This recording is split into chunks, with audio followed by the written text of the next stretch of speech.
Достар, бүгінгі тақырып қолдың массажы. Қолдың массажы қалай жасалады, қолдағы гипертонусты қалай кетіреміз деген сияқты жалпы қолдың массажын көрсетемін бүгінгі тақырып. Ең алдымен YouTube каналыма тіркеліп кетіңіз. Лайк басып кетіңіз. Себебі келесі тақырып аяқтың массажын көрсетемін. Келесі видеода өткізіп алмас үшін лайк басып тіркеліп кетіңіз. Лайк бастыңыз ба? Тіркелдіңіз ба? Давайте күтіп отырмын. Подписаться деген батырман бассаңызшы. Бастыңыз ба? Бастаймыз. Go!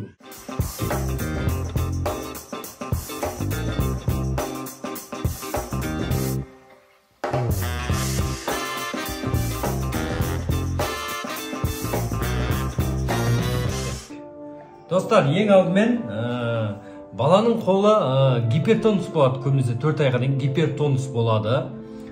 Массажбен ашуға болады. Алақан жұмып тұрады ғой, алақан жұмып тұрады. Соны массаж арқылы ашуға болады. Маймен жасаймыз массажды қолға. Міне, жақсылап май жағып аламыз. Қолға жақсылап май жағып аламыз. Міне, осылай.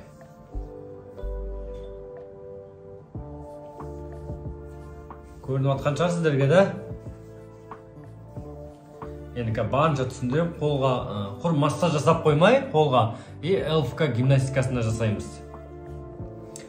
Болады ғой біреулері, қолы сынып кетеді, біреулердің қолы шығып кетеді деген сияқты да. Соларды гипс болады ғой, гипстайды ғой. Гипстан кейін қол қатып қалады балдардың. Гипстан кейін да. Соны қалай ашамыз массаж арқылы, соларды көрсететін боламын. Бірінші қыздырып аламыз, жақсылап қыздырып аламыз. Бұл массажды, қазір мен жасап жатқан массажды 1 айдан бастап жасай берсеңіздер болады уже, 1 айдан бастап. Түсінікті ғой, 1 ай, 2 айдан бастай берсеңіз болады уже, өз балаңызға да. Так, міне, бош жүр. Бір қолыңызбен ұстап аласыз негізі. Основной 1 жасқа 6 айға дейінгі балдар тыныш жатпайды ғой. Қолын бос ұстап жатпайды, гипертонус болады біреулерде. Бір қолыңызбен ұстап аласыз, отыршы. Алақаннан бастайсыз, достар, алақаннан бастайсыз, міне. Көрініп отырмын сіздерге де, алақаннан бастайсыз. Жақсылап алақаннан бастаймыз.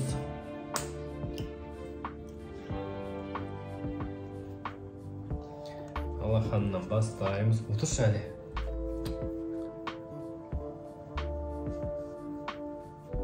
Алақанын жасаймыз жақсылап. Бір қолыңызбен бұлай ұстап тұрасыз, саусақтарын, екінші қолыңызбен, екінші бас бармағыңызбен алақанын жасайсыз. Ешқандай қиындығы жоқ. Мен өзім уже 7 жылдан асты балалармен массаж жасап жұмыс жасап жатқаныма да. Өз тәжірибем бар. Сіздерге де соны көрсетіп отқаным ғой. Қаншайым жатшы. YouTube'ты қолға алып жатырмын. Бірақ қандай не жоқ әлі. Опыт жоқ та, YouTube'қа дегенде опыт жоқ. Өзім массажға опыт бар, YouTube'қа опыт жоқ да. Барынша түсіріп жатырмын. Енді жай дамитын шығармыз. Сіздер енді қолдап неғып отырсаңыздар. Примерно бір қолға, шымшыма, бір қолға примерно бір 5-7 минут жасасаңыз болады. 5 минутта болады нормально бір қолға. Ал егерде қол, екі қолына вообще 10 минут жасалады ғой. Ал егер жаңа айтып отырмын ғой, гипстен кейінгі массаж болса, ондай кезде 15-20 минутқа дейін жасайсыз. Түсіндіңіз ғой да? А так гипертонус, как обычный массаж. Алақаны кетті ғой, алақан жасап болдыңыз. Одан кейін әр саусақтарын жасайсыздар. Түсіндіңіз ғой, әр саусақтарын. Төменнен жоғары қарай, міне, төменнен жоғары қарай. Әр саусақтарын.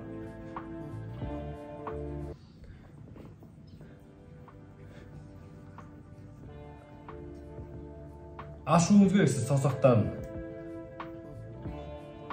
Ана бала гипертонус болады ғой, балада енді көп балада болады ғой, жұмып тұрады деп атқаным. Нерв болады да, қолда нерв. Сол өскен сайын сол нерв жайлап денеге тарайды. Жай 4 айында қалып жағдайда ашыла бастайды сол. Бітеп жұмып тұрады, сол ашыла бастайды. Соны массажбен тез ашсаңыз болады сіз. Массаж арқылы тез ашсаңыз болады. Түсінікті ғой да? саусақтан жасаймыз дедім. Алақаннан кейін саусаққа өтесіз. Алақаннан кейін саусаққа өтесіз, жақсылап.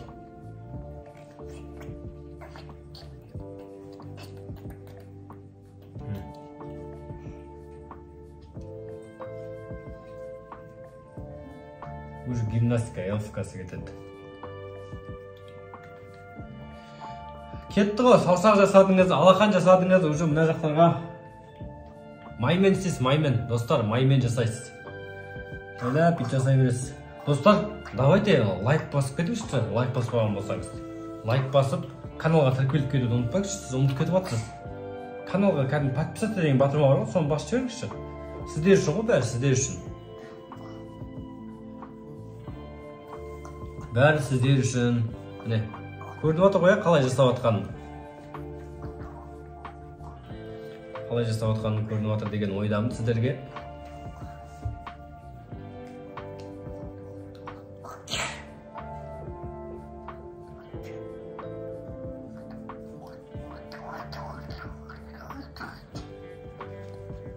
Иықтарым бәрін жасайсыз ғой.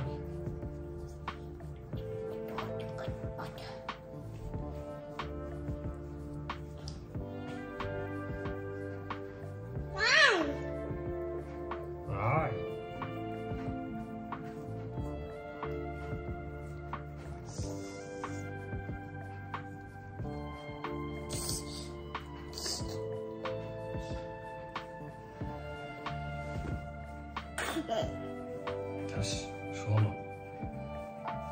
Так, тағы не етен? Қолдың массажы. Жалпы балаға общий массаж жасалады. Енді бөліп-бөліп көрсетіп отқаным ғой. Осыдан кейінгі видеода аяқтың массажын көрсетем. Сосын арқаның массажын бөліп көрсетем. Сіздерге түсінікті болу үшін да. Сіздерге түсінікті болу үшін.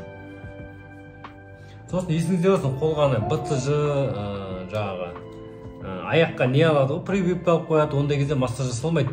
Балада егер температура болса, әлсіздік болса, слабость болса, жаңағы бала ауырып тұрса, мысалы да жөтеліп, температура жөтелге болады. Мазасыз, әлсіз болса, массаж жасалмайды, есіңізде болсын балаға. Жақсылап өз жасайсың. Әшейін өтік сипай бермей, мен жасатқан техникамды қараңыз жақсылап, міне. Айналдырып, уқалап жасап отырмын. Кәскеннен не yapayım kız? Болып қалдық міне. Көрініп отырмын сіздерге да? Бірдеңе түсініп жатсыздар ма? Комментарийға жазып кетіңіз. Я түсінікті болып жатыр, или түсінбей жатыр что-то деген сияқты. Комментарийға жазып кетіңіз бірдеңе. Өзіммен өзім сөйлеп отпайын. Кері байланыс қылып отырайық деп отқаным ғой. Басқа да бір қандай тақырыпқа видео түсірейін келесіде. Так, достар, уқалап болдыңыз ғой бәріне. Уқалап болғаннан кейін міне LFK кетеді. Мына жерден ұстайсыз да. 1, 2, 3. 1, 2, 3. 1, 2, 3. Раз, два, три. Раз, два, три. Көрдіңіз бе? Мына жерден ұстайсыз. Енеден ұстайсыз. 1, 2, 3. Жаңағы гипстегі не деп атамыз ғой, гипстен кейінгі қол. Ондайға қатты істемейсіз, жай істейсіз уже. 1, 2, 3. Жайлап уже мына неғыла бересіз да, бұлар бүйтіп тұр ғой гипстегі мысалы да. Жайлап уже бүйтіп кете береді да, көрдің ба? Бірден қатты сіңір тартылып тұрады ғой, сіңір қатып қалады. Түсінікті ғой достар да? Ешқандай қиындығы жоқ қолдың массажы. Бүйтіп мынандай жасап жүрсеңіз болады.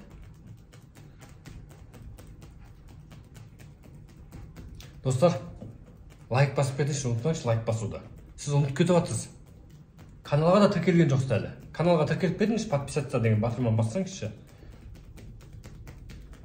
Аяқтың массажын көрсетем осыдан кейін бұйырса. Все, қолдың массажы осындай. Қыздар баласыз. Алақаннан бастайсыз. Алақаннан кейін саусақтарға өтесіз, саусақтан кейін бұлшық етке өтесіз. Одан кейін LFK. Все, ешқандай қиындығы жоқ. Келесі видеода жолыққанша лайк басып тіркелуді ұмытпаңыз. Сіздер үшін бәрі.